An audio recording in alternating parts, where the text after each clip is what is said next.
Hey everybody, welcome back to the Night Owl Podcast. This is your girl Rasati out here in Singapore. Wanted to come at you live real quick because, it's what I do. I'd rather do it live rather than try and edit it up front because it probably never get out. Something I heard the other day that I thought was really cool though, and it made a lot of sense. Art is never finished. Art, you usually just give up and leave it and then try something new. It's normally abandoned. But anyway, I feel good about that. I feel like that's pretty much accurate because us as artists, a lot of times we want to perfect. And if we were, for example, with acting now, right? If I was given the option to see the playback on every take that I do, I would probably never release anything that I do because it's never good enough. There's always going to be like, maybe my hair was out of place, or maybe I was looking kind of crazy, or maybe my makeup was a little too pale, or maybe I modifying the words somehow. So anyway, so the point being, it would never come out the way I want it to come out if I went to edit first. So that's why I go live. I go live because I'm lazy. Let's put it that way. Anyway, so today I want to talk to you about mindset. We talk about mindset and motivation all the time, but can you tell what mindset you're in? I'm just curious. Can you tell? Like if you were to start talking to someone and say, hey, I got this problem. I'm trying to figure something out, blah, blah, blah. Can you tell by the way you speak what mindset you're in? A lot of times we have this optimistic feeling inside of us, but the way we speak doesn't always convey the optimistic feeling. And it wasn't until I was listening to, you guys, I'm doing it backwards. I'm going back through Gary Vee, the daily V's, because it's done now, right? So I won't have to catch up forever. He won't be continually making stuff. I can just go back through the whole, the body of work. So I started with episode 600 this morning because I'm cooking. I can't really create anything with my fingers, right? Might as well just feed my brain. So I'm listening to the podcast. And a couple things jump out at me and I really love it. And I'm having inspiration. This is what I used to do all the time though. I used to listen to Gary Vee all the time. I used to write the first in quotes. I used to be first in line, the 60-second club, 90-second club. And you know what? I realized I was doing a lot of work for him and I wasn't really doing as much for me. And yeah, it'd be great if Gary Vee were to retweet something that I say or shout me out or something. That's cool and everything. But if that's the only thing he does, because I'm doing something about his content, then that's not good enough for me. So I stopped for a while. I didn't listen. I concentrate on creating my own content, it was my strategy, right? I'm not saying that Gary Vee is bad or anything. I love him to death. I think he's amazing. And I'm still waiting for him to open his office here in Singapore. But I digress. I wanted to get back into the swing of things because I kind of feel like I'm in a slump right now. So reinforcing all the mental health stuff, that's great, but I also need business strategy. So in a way, I've kind of hired him, subconsciously as a coach, and so I'm going through his content because he does 90% of the stuff he does is for free, so why not take advantage, right? So yeah, listening to episode 600, he's doing the meet and greet back at Wine Library where everything first began, and people coming in, to say hi, get things signed, take pictures with him, do shout outs on Instagram, and then they have questions every so often. So as they're speaking, I'm kind of just, background subconsciously listening and everything as I cut vegetables and cook stuff. And it just so happened that I could hear the difference in the way people are talking. And I wanted to point this out to you so you can actually figure it out for yourself, right? When you're explaining a situation, you either find yourself trying to convince somebody that you can, or you're trying to convince somebody that you can't. I would like to think it's universal. I'm going to make this blanket statement so y'all can yell at me, right?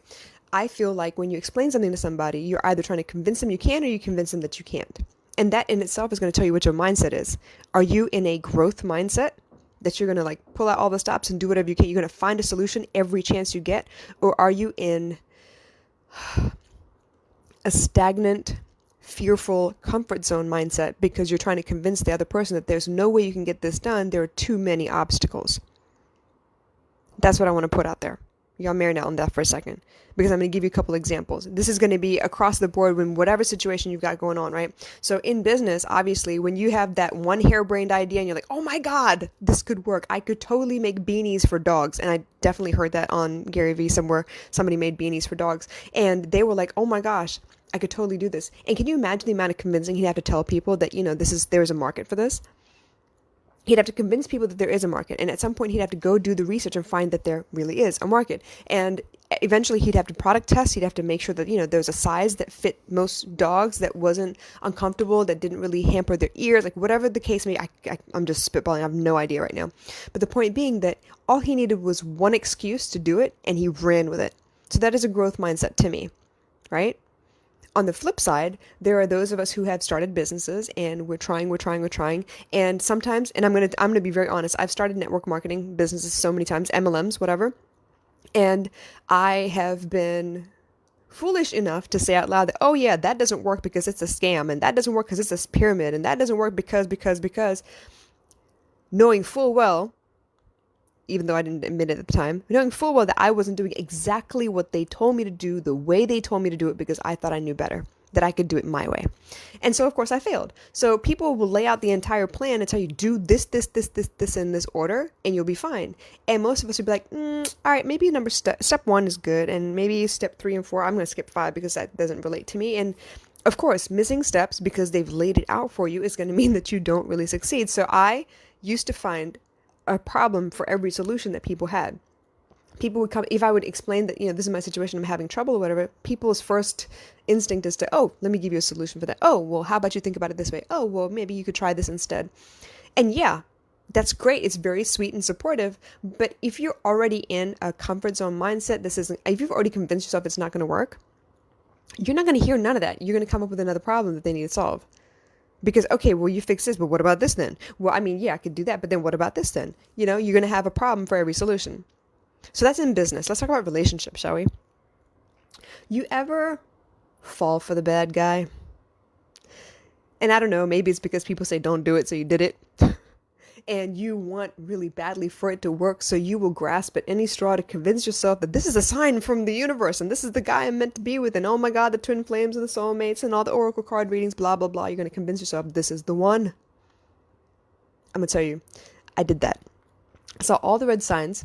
I felt all the gut, twinges as the red signs came up, and I ignored all of them because I was going to prove everybody wrong. That was the mindset. I was going to prove everybody wrong, and all I needed was one excuse to prove them wrong. Because unbeknownst to many, Indians traditionally don't really like foreigners to mix into their bloodlines, especially black people. And I don't know why, but this is just the gist that I've gotten from my family itself. They're very, very hesitant, apprehensive. Now it's different now, obviously, but way back when, even when I was dating, it was a problem. They were like, well, why? Like, their culture is so, it's based on mainstream media, what I know, but I don't like it. So they would have a problem with it, but I did it anyway. But the point being that back then, even though I saw the signs, even though people told me be careful, even though people said, you know what, I know him, this is what he does, I ignored all of that. Why? Because I wanted to be right. And you know what? I was going to make it work. And I thought, I was a secret sauce to his life that was going to make everything change. I was going to be like the one for him. And so I did everything I could. I needed that one sliver of hope. And I went all the way to marriage and had a kid and everything. And I mean, I know plenty of people that do this, right? People that will go all the way, like change themselves, do everything they can to keep the guy, and turn out miserable because they lost themselves in the process. Now, I also know that there are people out there that are constantly comparing themselves to other relationships and other social media blogs, vlogs, whatever you want to call it, pictures of the perfect lifestyle, and this married couple did this, and this, and they go on vacations every year and blah, blah, blah. I mean, it could be green screen for all I know. I have no idea. But the point being that they're already unhappy in the situation that they're in. They've already decided they don't want to be there. And so the next person that says, yeah, but you have this, and this, and the grass isn't always greener, and the 80-20% rule, and, just don't leave your 80 for a 20% that you think is really, really, really important. Like, you are blessed. You have what you need. Don't let go of what you have. And the very nature of somebody trying to help you stick it back together or stay where you are is going to make you want to rebel more, because you've already made up in your mind that this isn't the person that you want to be with. So the way that you explain the situation, most times you can figure out if you're in a growth mindset or if you're kind of closed up and decided already you just want to, give people the benefit of the doubt by telling them what you're feeling at the time. You don't actually want any advice. You don't actually want anyone to fix it. You've already decided, but you're not willing to leave it yet, but you've decided you want to tell people. A lot of times the way you describe the situation is enough. If you are willing to listen to the words that are coming out of your mouth. Now, that's the next problem. I don't know how many times I've lied to myself about the reality of a situation. I don't know how many times I felt like, I'm right and I will remain right no matter what happens, because this is my universe, this is my world, and I am the center of attention here.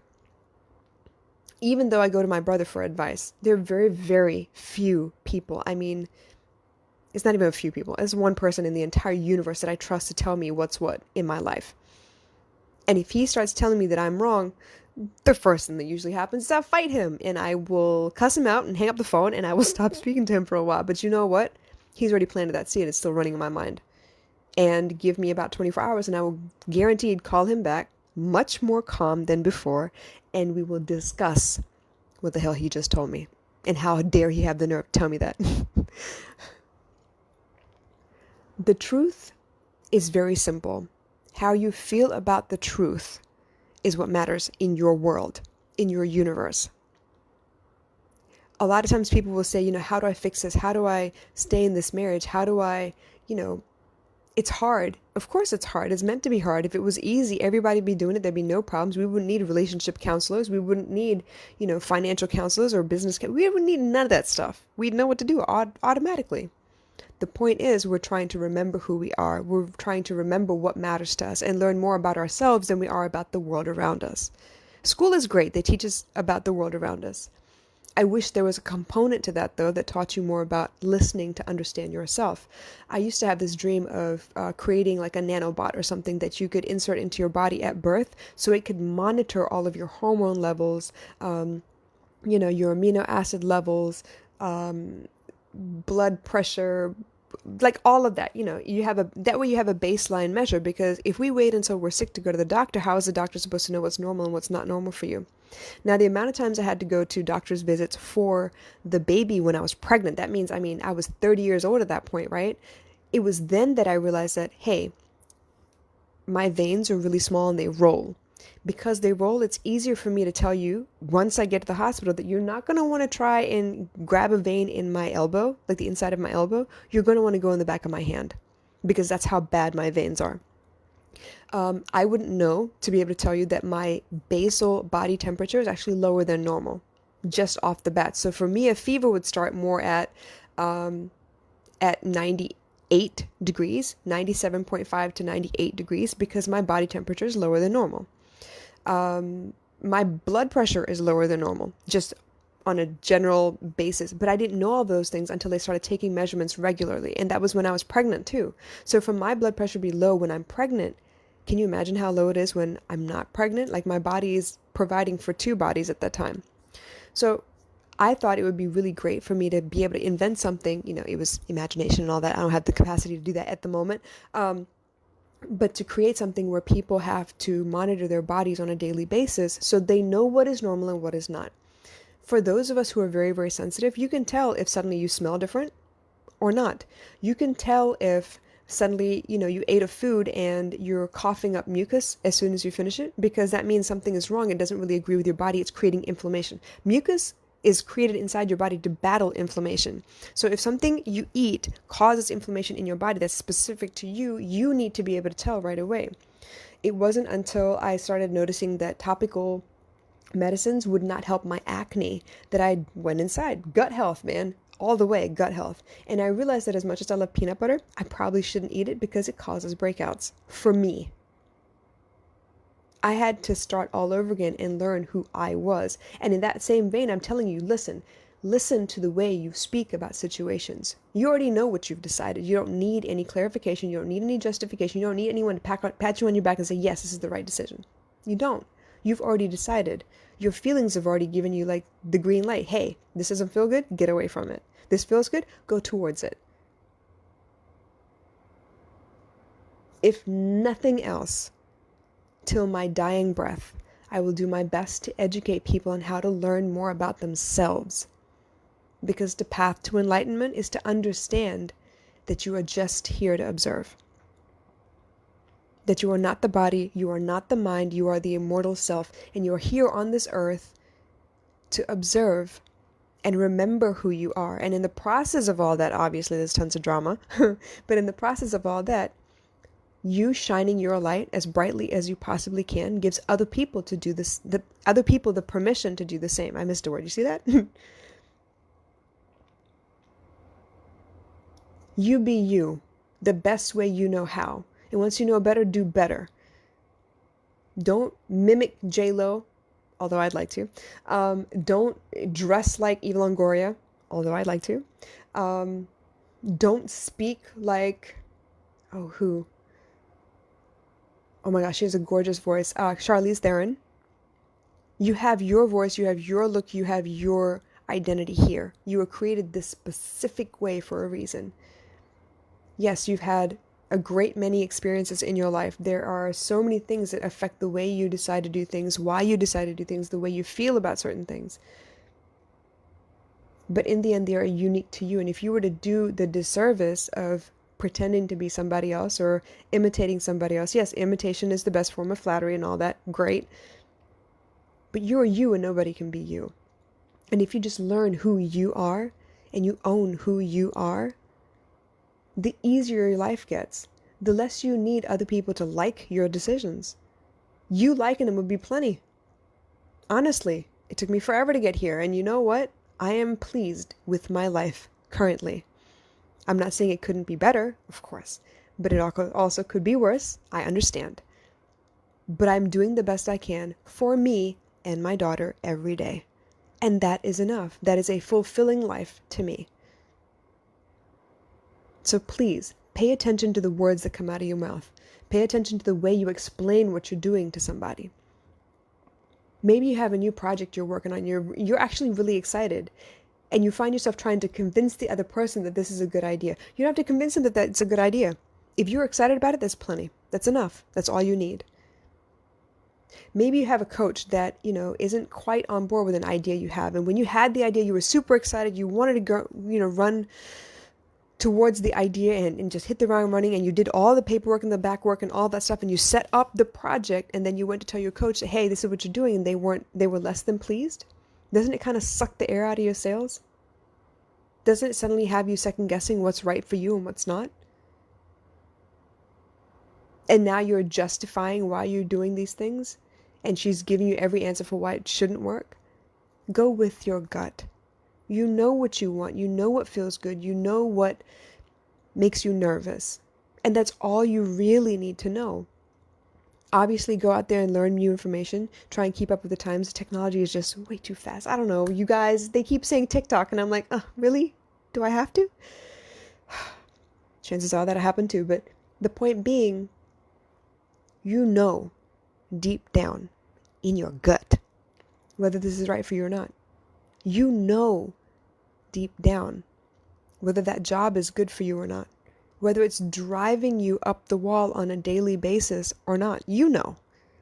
You may keep a brave front. You may have resting bitch face and nobody can tell what emotion crosses you, but you know how you feel about everything. And that is enough.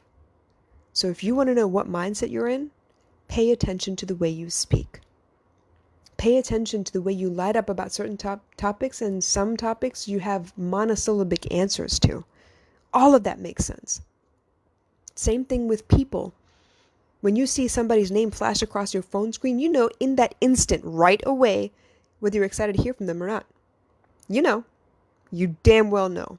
Stop lying. And you also know those people that you're waiting to pick up the phone and message you. You know better than anybody else.